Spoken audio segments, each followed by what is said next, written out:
Hello, everybody, and welcome to today's Mike Ames Recruitment Show, where we are going to be talking about how to set up a contract recruitment desk. Now, to do this, you need to get predictable and incremental revenue streams and a higher value business if you have a contract recruitment desk. So, Mike, before we get into it, how are you doing today? I was doing really good until I saw this message pop up on the other side of the screen. So we might not be streaming to LinkedIn, in which case we'll have to carry on as normal. And what we'll do is we'll send. I can try and remove LinkedIn and add it back in. Oh no, we're live on LinkedIn now. We're live. Hey, here you are. We wondered where you were. You're obviously back. Just a brief moment of panic there, guys. StreamYard was throwing a hissy fit, but we're here. Do you know what? I do this for the clients, and I'm always like, do you know what? When stuff goes wrong, I'll stay calm. I'll make it happen. Anyway, you're here now, so welcome. Yeah, we're here. So welcome to LinkedIn. For those of you who are missing, we're talking about how to build a contract desk today. Sorry for any technical hitches that we may have started at the beginning. So, Big Mike, before we crack into things, how are you? How are things? You doing well? If I was a box of chocolates, I'd eat myself first. I'm that good, and I'd be soft-centered as well, obviously. Oh, I'd really like it if you never said that again. I went to see the Fawlty Towers play at the Alex in Birmingham. So funny, so funny. I'll tell you what was funnier though. You've been as well, haven't you? I saw it in London, yeah. It's great. I'll tell you what was funnier though was my wife and I both bought ourselves seats as Christmas presents on the same night. Look what you've got me. I've got you the same. They wouldn't let us like swap it or anything, so we had to give it away as a raffle prize. We made 250 quid, by the way, for the charity, so that's not too bad. I mean, it works out that I suppose when you've been married for 45, 50 years, how long have you been married? 43 years, darling. 43 years. I suppose you start to think similarly, I guess. Yes, you do. But anyway, there you go. So that was good. But back to reality now. How about you? What's new with you? Do you know what? I was thinking about this, and I'm trying to think, and the only thing I can think of is how Kismet my t-shirt is when you were talking about Fawlty Towers. It's the Clash album, but with Basil Fawlty on instead. It's a great t-shirt, and that's all I can think about. My life is doing well, you know. Good. Shall we talk about contract now? What do you reckon? I think we should. So we're talking about contracts today, Mike, and I know this is something that you feel really passionate about and have for a very, very long time. But why are we talking about building a contract desk now? Why is this something, a show that we're doing right now? I think recruitment is becoming more uncertain, it seems to me. And roles coming and going, some being cancelled, some that were going to happen aren't going to happen. Deals you thought you were going to get across the line, you don't.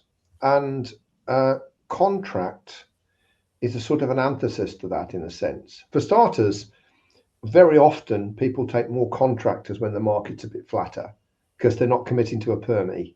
So if they need to, they can get rid of them, with no bother. But also, if you've got contract, and it's estimated there's about 900,000 contractors and temps in this country, around about that. So if you just say, well, okay, we'll split it 50-50, it's 450,000 contractors. That's a lot of contractors. You can get a piece of that action. You're going to get more continuity from 1 month to the next. So when I ran mine, I pretty much knew January, the first of each month, I knew what I was going to bill for that month pretty much. And you get that less of that fluctuation, that great month, bad month, great month, bad month. You also get a lot more time for things like BD and client care, because once you've got your runners going, generating money for you, it's not like you've got to work hard to eat next month. You've got more time then to little breathe. Okay, let's think about the bigger picture. So I think contract gives you a different view on business as well. Actually, there's less immediacy. So if you think back to our ancestors, perm is like hunter-gatherers. Get something, consume it, get something else. I think contracting is more like farming, where you sow the seeds and then live off the land for a little bit. It's not quite like that, but there's an element of that. I also think as well that you can leverage a contract business. You can get more uses out of it, which we're going to talk about later, than you ever can with perm. I mean, it's just, in my mind, now is the time to look at a contract desk if you don't already have one. Yeah. Now, I know they're both recruitment, but they are very, very different. And we are going to look at that in a minute. But before then, Mike, you kind of mentioned it a couple of times. Both of your businesses that you built and sold from scratch were contract businesses. So can you just tell us a little bit about your contract journey before we go through? And as always, guys, if you're watching this live, if you have any questions, if you want to push back, if you disagree with Mike, if you think Mike's oversimplifying anything, please let us know in the comments and I'll be sure to badger him until he gives us an answer. So. I would say this as well. This is a big decision. If you're watching this as an owner of a recruitment firm and you're thinking, should I go into contract? I know this is a big decision, but you've got to give it some thought because there are significant benefits, but there are some risks as well, obviously, and there are some downsides to it, which we'll look at later. Mm-hmm. But when I started, I was a contractor in the 80s, in the 1980s for 3 years or so, contract programmer, analyst, and so on, and just moved around. So I got used to the contract market. I understood how it worked. My agent, I worked for him for pretty much all of that time. I got to know him and how he worked. So when I became a recruiter, he was the one that recruited me into as a trainee consultant. It was a world I already knew, and I'd never really thought of perm. I just didn't. It never occurred to me that we would do perm, and pretty much both of those companies were mostly contract. Certainly the first one. I think Crimson did more perm work and still does, I believe, but the first one was pretty much all contract. And why would I swap from that, which I felt to be an easier life, made more money? The whole thing was a lot quicker to swap back to perm, where you can work for 6-8 weeks on a deal and then it drops through on the 11th hour because they get counter offered. It's like, well, I ain't going to get paid for that. You might say, well, I'm on retained, so I'll get paid. Yeah, but you've got to go and do the work again. So why would I do that? Why would I do that in a million years when I can sign a contract up? Some of our contractors, this is different because it was back in the day, 6-7 years with us, and some of them were longer than that as we moved them from place to place. It's a completely different business model. As I say, we will be looking at that a little later, but I would never have dreamed of moving away from contract. The only perm we did was just sort of, if we saw a little opportunity and we've got someone and we think we'll put 2 and 2 together and make a deal. And we used to try and... If a client said to you, oh, we've got this perm role, do you have anybody? You do that though, right? Not unless there was a strategic reason for doing that. If it was a brand new client and they said, if you fill this perm role, we'll talk to you about contract, I would. But I think that probably happened. It happened once at Lucas, I remember, right? And then they didn't give us any contract roles, even though we filled the perm role. But it's very rare. We just wanted contract because that's where the money was and the easier life. So it comes down to that saying no thing, which is common when we're talking about being a business owner, business leader. The mentality of my people was contract mentality, which I know we're going to talk about in a minute, but it wasn't perm mentality. They would have just struggled, I think, in that world. And also, we didn't run adverts. We just weren't set up for perm, so no, we wouldn't do it. All right. Okay, so we've kind of alluded to it a couple of times, and now I think it's time to go into it. Let's look a bit more structured at the differences between contract and perm. I know you've kind of danced around them a little bit, but let's look at those main differences now.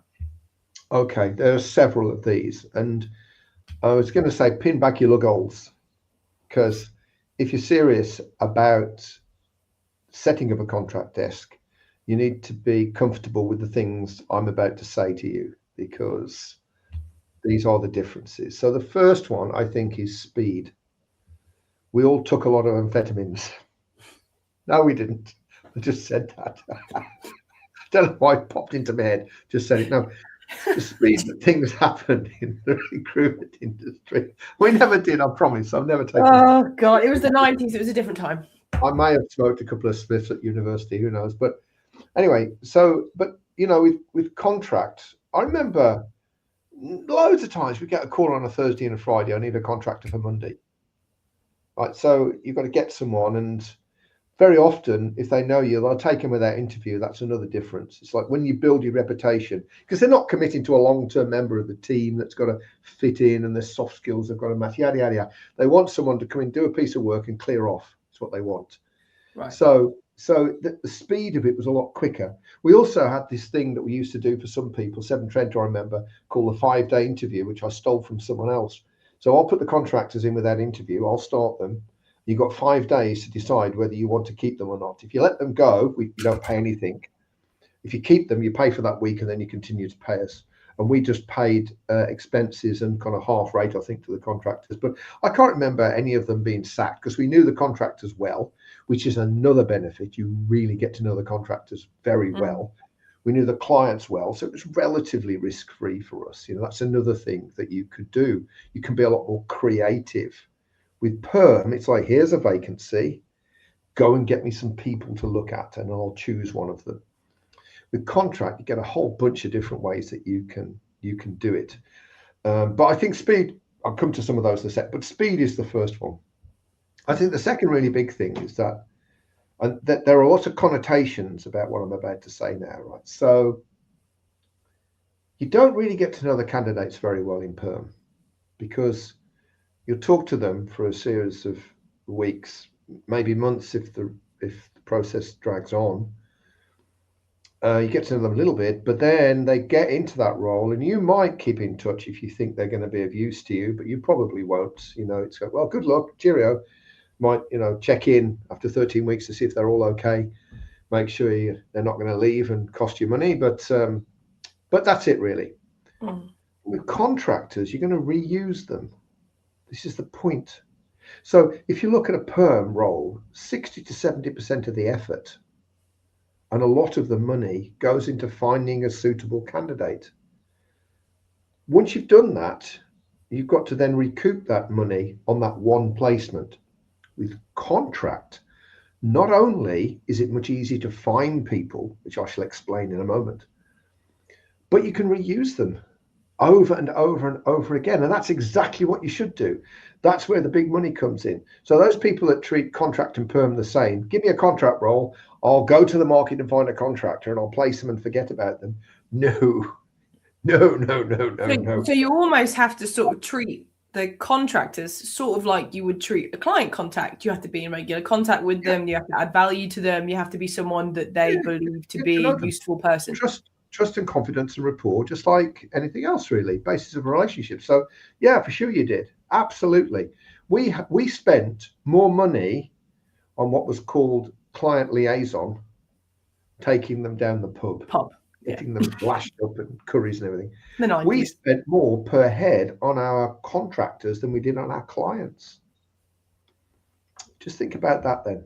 I mean, my contractors, when I started my job, my very first job was to take the contractors out every 6 weeks to buy them curry and beer. That's what I did. Oh, well, some of them were great because I knew them. I'd come from that world and I'd worked with some of these people. I knew them. But some of them just monosyllabic answers. How you doing? I'm okay. How's your boss? He's good. For an hour and a half while he's chowing down, I'll have another beer. I'll take my time at the bar so I didn't have to spend as much time with him. But that was my job. And the reason we did that was because people stay with you more if you're good to them, if you get to know them, if you can move just out of the professional zone only into the friend zone a little bit. Now, okay, we knew that some people were just completely focused on money. They still are, right? We know that. But some people would only work for us. They only work for us. They wouldn't work for anyone else because of the way in which we treated them. So we had a contractor care program in the same way that you might have a client care program to make sure that we were doing a great job for them, to make sure that they were happy with what we did, to understand them as people, to get to know their strengths and weaknesses. Because again, with contract, very often it's the skills and experience they're looking for, the client's looking for. That's predominantly it. Obviously, you don't want someone, who's going to come in and just punch people in the face or something, or say horrible things.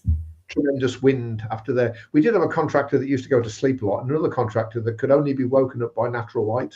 They didn't last that long, but so there's some weirdos in there. Characters. We use the phrase characters. No, okay, so yeah, we could use that. So Gavin said that it's a different audience of candidates, which I think has summarized kind of what you said.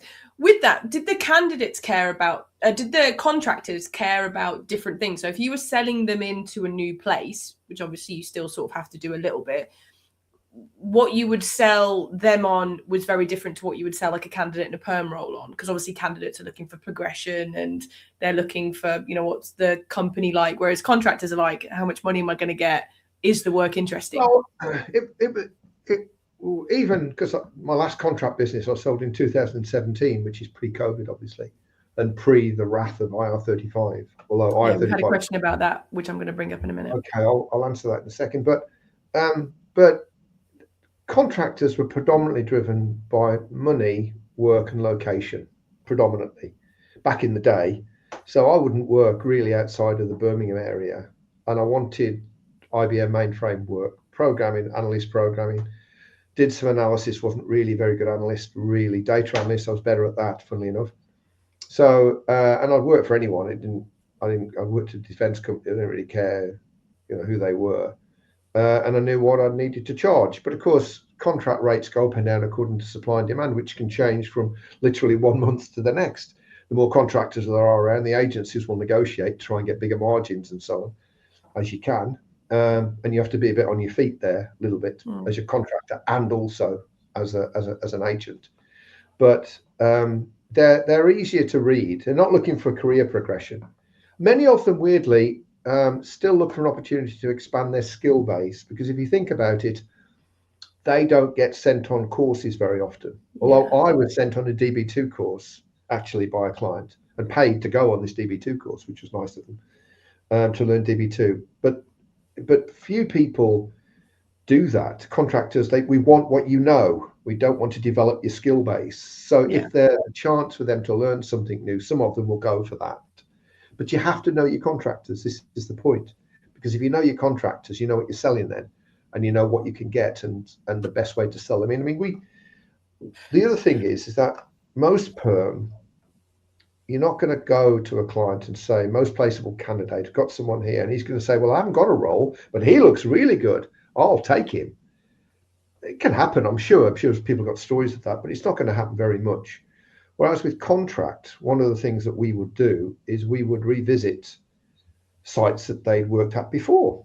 So I had a guy whose job it was, because we didn't have any technology really that did this in those days. When CVs came in on bits of paper or the fax machine, he would look through, and if he found a site that we didn't know about, somebody would ring the contractor to make sure that was a contract assignment and get some details about it, and then we'd target them. And very often we'd target them to try and sell that contractor back in. So-and-so's coming up, he's worked with you before, would you be interested in taking him back? So we would often get roles that didn't exist. You'd ring someone because it comes out of a different budget. There's normally a different budget that it comes from. So it's not like the headcount budget that you have. It's like, oh, actually, we are going to do some work on that. We were planning on doing it in a couple of months' time. But if so-and-so's free, he's worked on that project before, I'd really like him back in. Maybe we can bring that forward. So they'll kind of, I mean, they can't magic a role from nothing.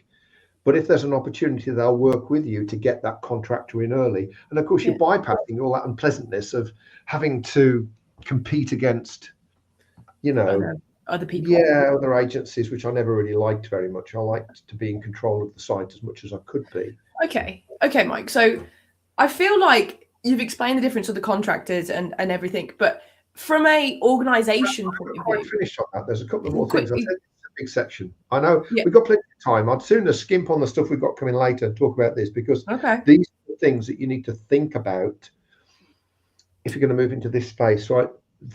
Contractors were the second biggest unpaid sales force that we had when it came to winning new clients.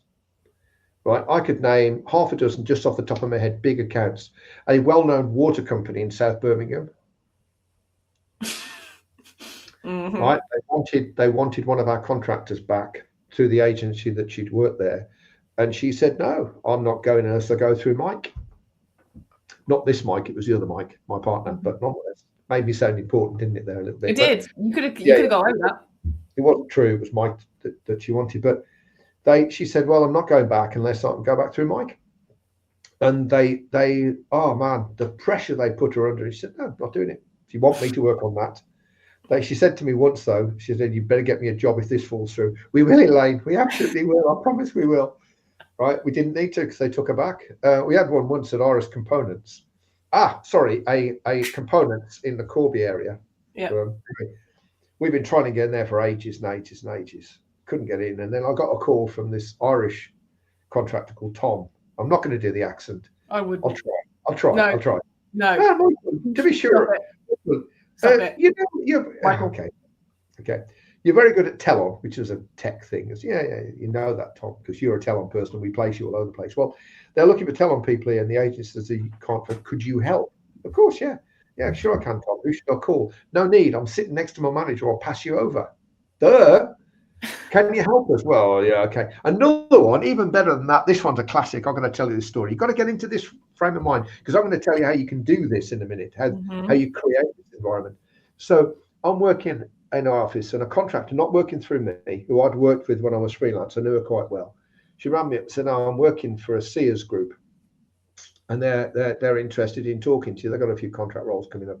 So I went in to see this bloke, and he'd never used contract before, except Alison, this lady.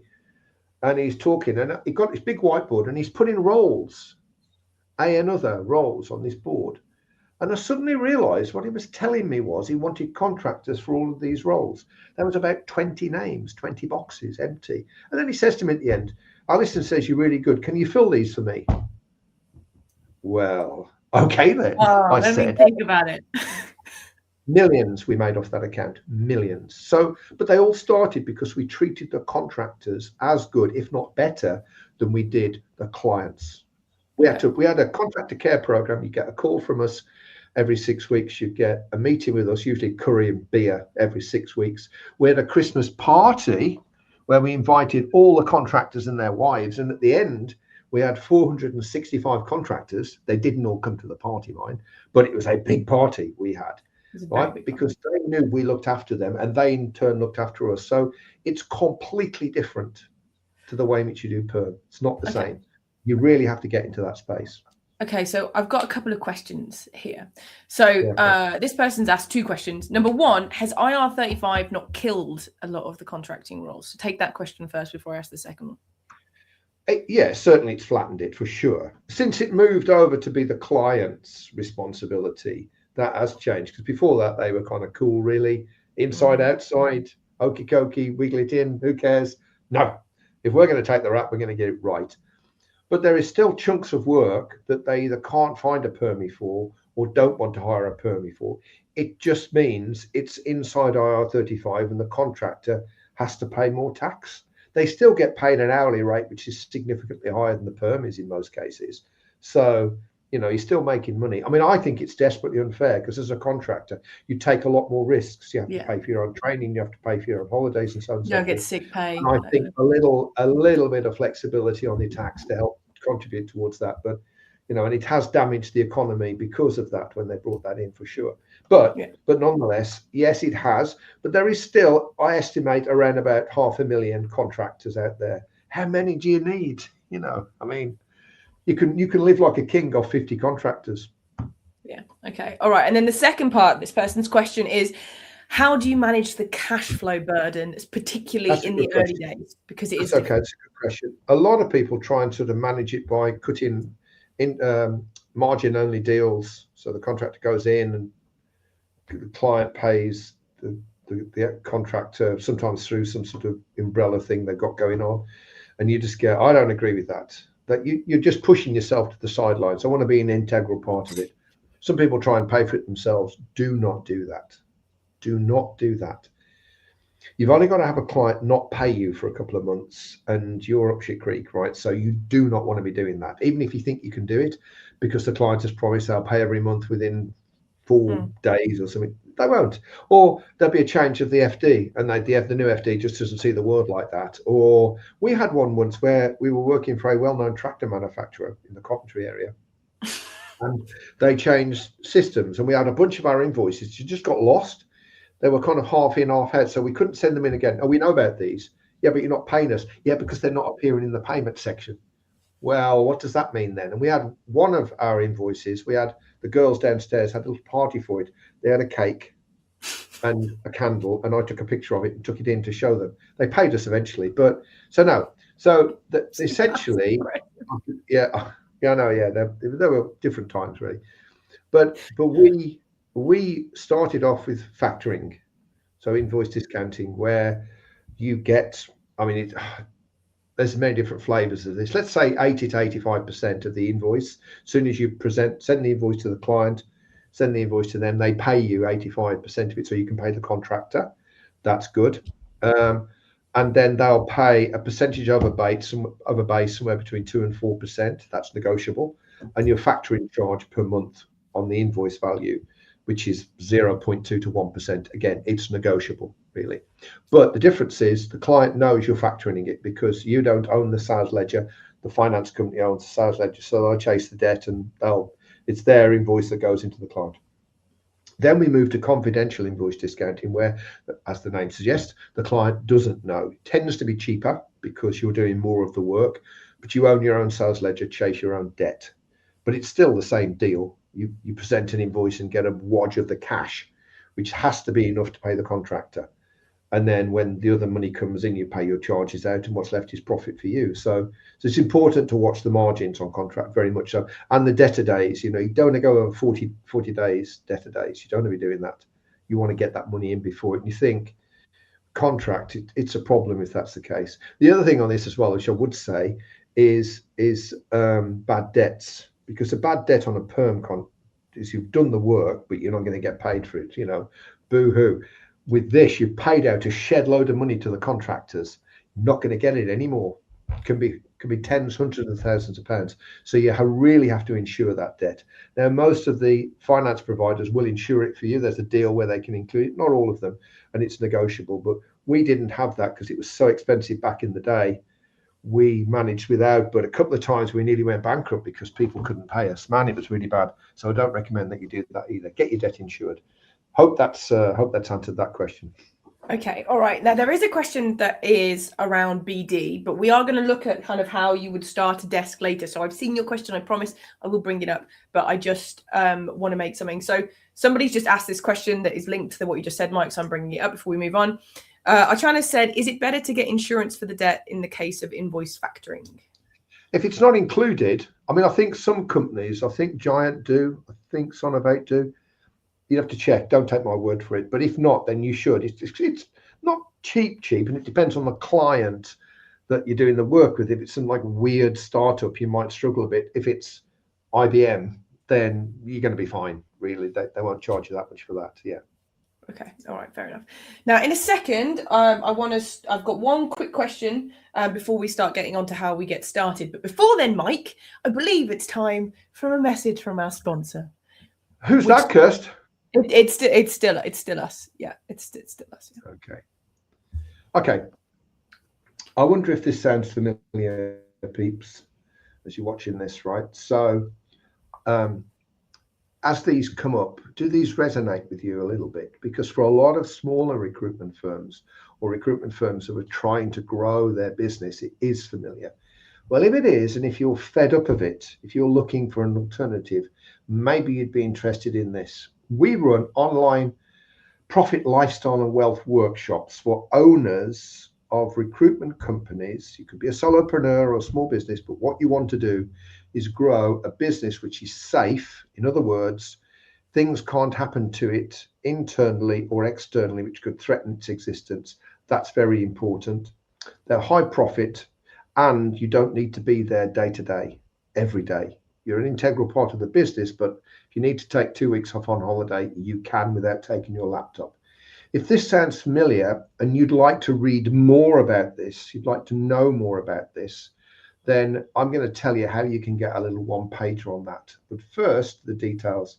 Now, we've got one in April and in May, but they're both full. This is a very popular workshop, as you'll see in a minute. So we have just opened a spot in June, and there is some talk, because we've got an overflow, of having an extra one in either late April or early May.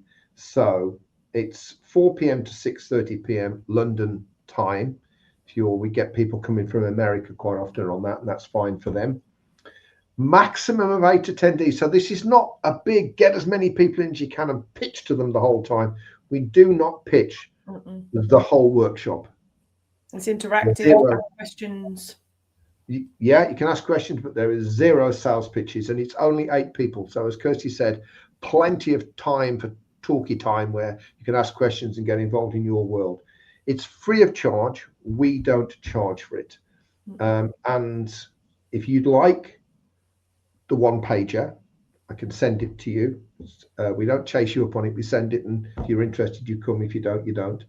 You can comment PLW below, and if you're watching this in LinkedIn or YouTube, or if you're watching a recording, you can DM me or email me if you want, PLW workshop on LinkedIn, and I will send you the one pager, and then you can make up your mind if this is for you. Personally, bring it back to us, Kirst. Personally, I would say if you suddenly dawned upon you that you're not going to grow a scale for sale business and you're burning a lot of money trying to grow and then shrink again, come on the workshop, see an alternative. I promise it'll make a difference to you. Perfect. Okay.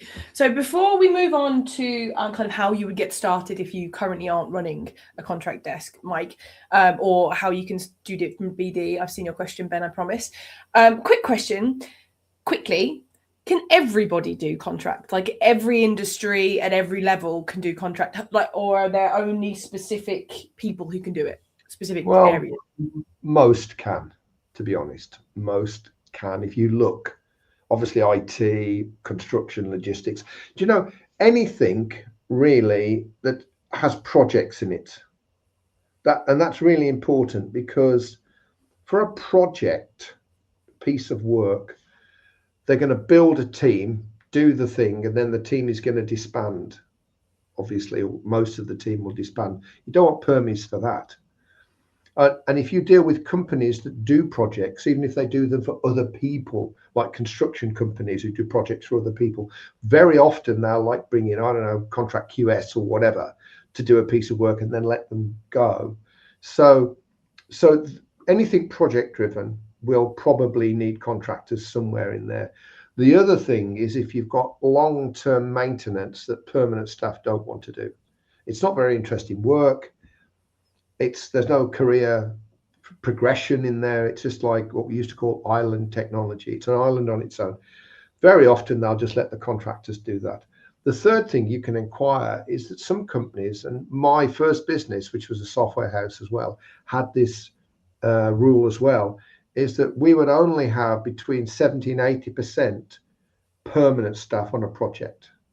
We wanted 10, sometimes 20 or 30% contractors to give us that flexibility. We can let contractors go if the work drops off a little bit. And quite a lot of businesses operate in that space because they want that flexibility to be able to flex up and down.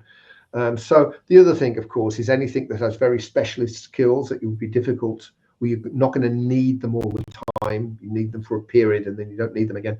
That would be contract. So I'll talk about how you start a contract desk in a minute, but that's where I would look. And that, let's face it, what I've just described covers an awful lot of sectors. Is there anything that you think definitely would never do contract? Like if you're in it, it's just never going to happen? Well, I would say that as you drop down the levels, it switches from being contract to temp. Yeah. And I'm not a big fan of temp, right, at all, really, for all sorts of reasons. The money's too small for starters. And a lot of the people are not as easy to deal with because money means a lot to them and they'll go somewhere else for an extra few pence an hour. Contract, you don't get that as much. So I suspect that most of them will. I couldn't say for definite either way, really, although, you know, like I said, anything that demands a period of time when you're going to need more people, they're going to have contractors. Okay, fair enough. Okay, so now is the question we've been alluding to is how you'd get started. So let's say somebody's watching this and they have a perm desk, they're doing well, but they want to know how much money they've got on the first of the month. So how do they get started? Well, I think the first step really is to find your niche. Right? Let me just take a back step on this. This is really important. I did allude to it earlier. What you don't want is to just be a generalist contract provider.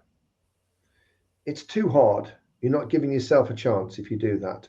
What you need to do is have a bunch of contractors that you can reuse. We used to call them the squad.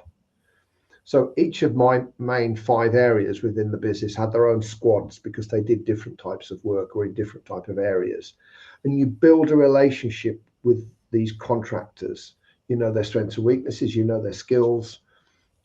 Very often they'll help you by introducing you to new contractors, because again, contractors work around and they know people in their space, and if you look after them, then they'll tell other people that you look after them. I once went on a night out in Newcastle, one contractor on a project in Newcastle. I flew up to see him. He didn't want me to. He said it was a waste. I flew up to see him. He pulled out the 6 contractors that worked with him, and within 18 months I placed every single one of them. And they wouldn't let me buy any beer or curry when I was up there, which I thought was nice. So It's a cheap night for you then, wasn't it? I was a bit squiffy the next day, got to be honest with you. And I had to go in and meet his boss, and I'm like, smelling of curry. But anyway, but I digress. But the contractors will help you grow the contractor squads themselves, and the reuse kind of helps with that. But by becoming the go-to guy or the go-to girl for a type of contract role, it makes it easier to sell. You can often bypass PSLs as well for certain types of skills, because you can say, well, no, we're a consultancy, we're not like an agency, we only operate in this space, these are our contractors, let me show you who they are, or our associates you would call them, not contractors, let me show you who they are, and you can present yourself in a little different, so you can bypass the PSLs. Not always, but sometimes you can. We did all sorts of things. It's so much easier to build a business with contract, I've got to be honest with you. It is, yeah, it is. Anyway, so find your niche is the first thing. And the best way to do that is to start with your existing clients and existing candidates and talk to them. Do they know if there are contractors in their market? Have they worked with contractors? Where did they work with contractors? What were the work that contractors were doing? Take your time to understand what the market's doing. And as soon as you start to talk to the contractors, and this is another difference, contractors know they're going to use agencies every 3, 6, 9 months. They know that. So if you're a specialist in the area where they haven't had a skill base, the chances are they'll talk to you. Whereas candidates don't really want to talk to you unless they're looking for a job. Contractors tend to be a lot more open. You know, if you're targeting passive candidates, it's between 7 and 12 outreaches to get one conversation. If you're targeting active candidates, it's between 1 and 3. Well, contractors are like active candidates all the time. You know, between 1 and 3 outreaches, you get a conversation with them. And you can be very honest. I haven't got an assignment. I've got clients that use, but before I go to those clients, I want to build up a squad of people like you. I want to get to know you. I want to talk to you, understand what you want, what kind of work that you want, where you want to work, what kind of rate you're looking to enjoy. So you can gather a lot of information, not just about the people, but the market as well. And then you can flip that round and then go to the clients and say, I've built a squad. I've got 20 people. I know when they're coming up, I've met them all, I've spoken to them all, I know their strengths, I know their weaknesses, I know the ones I would use, I ones I wouldn't use. Do you want to talk? Right? And you're much more likely to have a conversation if people think you're a specialist in something, as opposed to give me a vacancy and I'll go and get you some contractors. Doesn't really work. Reference flipping is a lot easier with contractors, obviously, as well, because they don't care about you getting a reference on them. Whereas if it's a perm candidate, no one's supposed to know they're looking for a new job. Contractors like, yeah, speak to them, live your life, and then you can obviously flip those conversations around for different types of people. Should we cover? Have we covered IR35? I can't remember now. You mentioned it earlier, yes, that it's changed things. Yeah, it did. Just quickly on this, someone's put a comment of Brian. If you could just bring that in, Brian. Okay. So the statement of works simply means you're going to partition a bunch of work, and you're effectively saying to the client, give us a deadline, give me the constraints that I've got in terms of what you want, the specification, and I will deliver that thing by then. It might not be me doing it. I'll take my time. I'll do it wherever I like, but that's what I'll do. That's a statement of work. And that's outside of IR35 if you can manage that. But if you can't, then you just have to pay and look as happy as you can. But if you can get statement of works, which are much easier in things like the creative world, where you can say, well, I'll do that advert for you or whatever, I'll do that campaign for you and I'll get these results, but how I do it's up to me. And IT as well, for certain types of IT work as well, you can do that. But if it looks like you're a permie and you work like a permie and you're treated like a permie, then the IRS will treat you as a permie and you'll be inside of IR35 then. Okay, all right. Okay. So the second thing, so you find your niche, number one. Yep. The second thing is you build your squad. And you can just start, like I said, you can outreach to contractors and start to talk to them and explain what you're doing. There might be a little smoke and mirrors. If they just think you're a greenhorn and of no value to them, then you're not going to get much effort from them. So you need to have found your niche and have researched it and understand when you're talking to people the nomenclature, the language of that niche, which if it's in your space, it's not going to be that strange for you, is it really? Then you can begin to build your squad. I assume events as well. If there are events that are being run in those kind of niche areas, you should go to them and meet them face to face and stuff like that. Yeah, I mean, contractors, they don't tend, they're not really eventy type people, because if you remember, they don't work, they don't get paid. That's true. That's a big thing with contractors. So you can go to certain places, and there are certain things that you can get published in. There's Freelance Informer, I think, is still going. There's things you can get published in, and of course LinkedIn is the easiest way to start to put out the word on the streets that you are the person to go to if you want contract work in this space. That's me. Okay. I do that. So yeah, but then so first get a niche, secondly is build a squad, thirdly is take the squad to market. Okay. Take something to market.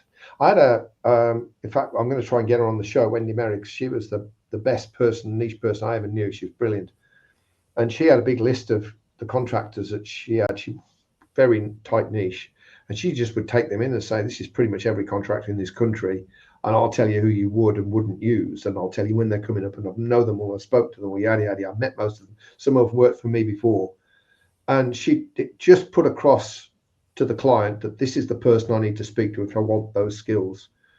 And very often we would get clients ringing us because someone had told them, you need to speak to Wendy Merricks because she's the person for IEF, which was the skill that she used. So I hope I've convinced people that it's massively, massively different to perm, and in my opinion, hugely better. I do hope so.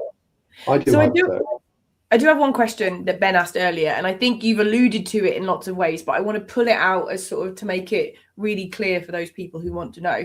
Ben has asked, do you have any advice on the approach to starting BD with contract versus perm? Now, I know you've mentioned start with the contractors and things, but I want you to pull this out individually. Yeah, okay, sure, Ben. So with, I mean, there's different ways. But first of all, there's tactical BD looking for vacancies, and there's strategic BD looking for clients. That still applies.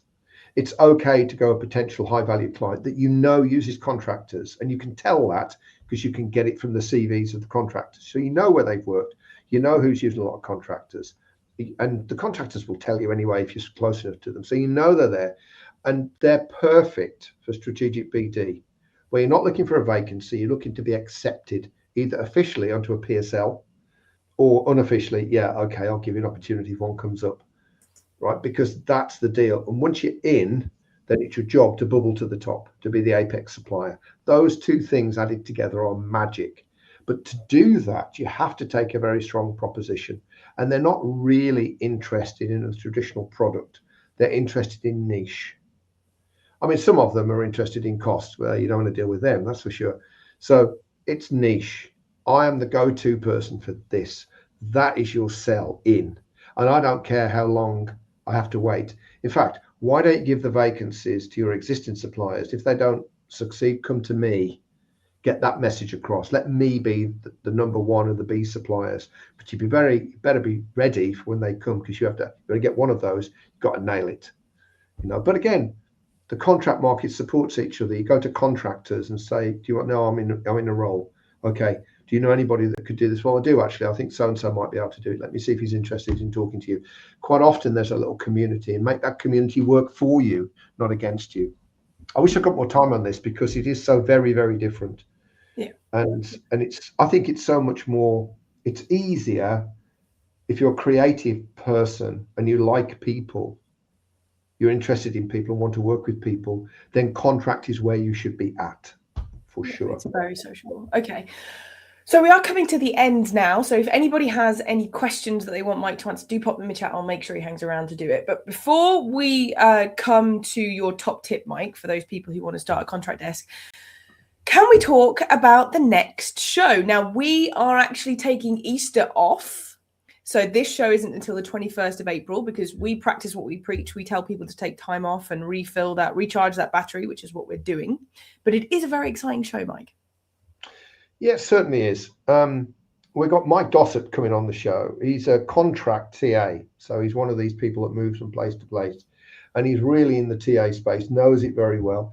uses agencies when he needs to, certainly understands how agencies should approach him and people like him if they want to get work out of him. So he's going to talk to us about getting very consistent TAs. I would probably widen that out to get a relationship with the TA. How do you start a conversation? How do you get them to give you roles? How do they get them to take you seriously? That's what Mike is going to share. So that's going to be a really interesting show. We were going to give it a few weeks ago. We couldn't, but now it's on for the middle of April. So looking forward to that. 21st of April, that'll be there. And then we do like it. So often we get, TAs ruin my life. Well, if you work with them, they can be your best friend. So very excited about that show. Now, Mike, it's come to my favorite time of the show where we talk about top tip. You've talked a lot about today about sort of the differences between contract and perm, how you can get started, the finances, various other things. If someone's watching this and they currently run a perm business and they are just sick to death of working 4 days, not getting paid for only one of them or whatever, what would you suggest they do in order to start to build a contract desk? You must talk to your existing network. Talk to your clients and your candidates. Understand how they use contractors, if they use contractors, the type of contractors that they use, which agencies they use, where they get them from, as much information as you can possibly get. And then lead that then into the contractor world. Now, that's 2 top tips, isn't it, really? But I'm going with that anyway. So then let that bleed from that conversation there where you start to think, actually, this is a space where I could move into the contractors and talk to the contractors, because you really need to commit to a niche before you go to market.